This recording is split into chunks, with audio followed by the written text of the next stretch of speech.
जो श्रीलंका में हुआ, जो बांग्लादेश में हुआ, अब नेपाल के अंदर हो रहा है। क्योंकि जब सत्ता में बैठा सत्ताधीश अहंकारी हो जाता है तो घटनाएं श्रीलंका जैसी होती है, तो घटनाएं बांग्लादेश जैसी होती है, तो घटनाएं नेपाल जैसी होती है। क्योंकि सत्ता में बैठा सत्ताधीश शायद इस चीज को भूल जाता है, जिस सत्ताधीश को जमीन से उठाकर आज तक पहुंचाया उस जनता ने, उस जनता को शायद कुछ पल कुछ घंटे लगेंगे उसको अर्श से उठाकर जमीन में पटकने पर, अर्श से उठाकर जमीन में उखाड़ फेंकने पर। शायद इस कारण से नेपाल सरकार की ओपी सरकार जो थी उसने 4 सितंबर को कई सोशल मीडिया ऐप्स जैसे यूट्यूब, फेसबुक, इंस्टाग्राम को बैन कर दिया।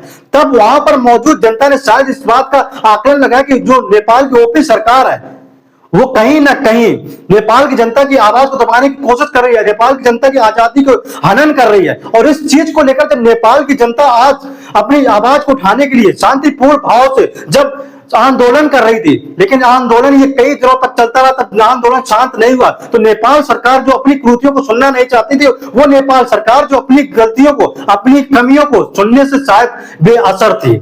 जब आम जनता ने नेपाल सरकार की कुर्तियों को बताने के लिए जब वो एक सोशल मीडिया ऐप्स का सहारा लेने लगे, तब नेपाल सरकार ने सोचा कि अब हम इस सोशल मीडिया ऐप्स को ही बैन कर देते ताकि कोई हमारे खिलाफ ना कोई आवाज उठा सकता है, ना कोई हमारे खिलाफ जा सकता है। वो नेपाल सरकार जो इतनी अहंकार में इतनी ज्यादा डूब चुकी थी, जो आम जनता को शोषण करने लगी थी, तब वहां की जनता अराजकतावादी होकर सड़कों पर उतर आती है और अराजकतावादी होकर ऐसी सामने आती है कि नेपाल सरकार को मात्र 48 घंटों के अंदर जमीन से उखाड़ फेंकती है। और वो नेपाल के लोग हैं, वो बताते हैं कि ये जो प्रोटेस्ट है वो कई सोशल मीडिया ऐप के बैन होने का नहीं है, बल्कि जो प्रोटेस्ट है नेपाल सरकार का भ्रष्टाचार का है। वो नेपाल सरकार जो आम जनता पर अत्याचार कर रही है, जो बेरोजगारी है नेपाल के अंदर, उन सब चीजों को लेकर। क्योंकि नेपाल के लोगों का कहना है कि जो नेपाल के सत्ताधीश है उनकी औलादें तो विदेश में जाकर मौज मस्ती कर रही है, जो आम नागरिक है वो पूरी तरीके से परेशान है, बेरोजगार है, दर दर की ठोकरें खा रहा है, कई देशों में जाकर मेहनत मजदूरी कर रहा है।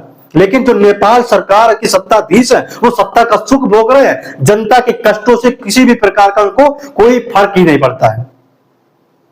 तब वहां पर मौजूद जब लोग प्रोटेस्ट करने के लिए जब सड़कों पर उतरते हैं, तो नेपाल सरकार अपनी बुराइयों को ना सुन पाने के कारण अपनी पुलिस को आदेश देते हैं कि जनता के ऊपर गोलियां चलाओ। जब जनता के ऊपर गोली चलती है तो वहां पर लगभग 25 लोगों की मौत हो जाती है। वो बच्चा जो स्कूल जा रहा था बैग टांगकर, उसके माथे में गोली लगती है और नीचे गिर पड़ता है।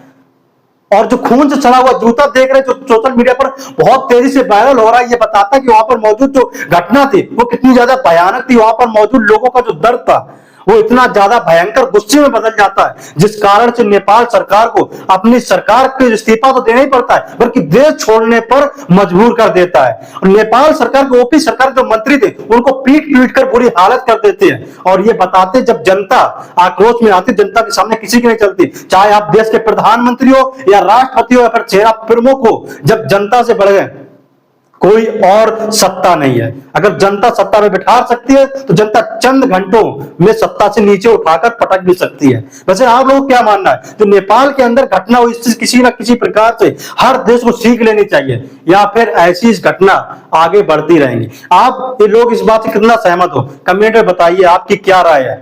जय हिंद, जय भारत।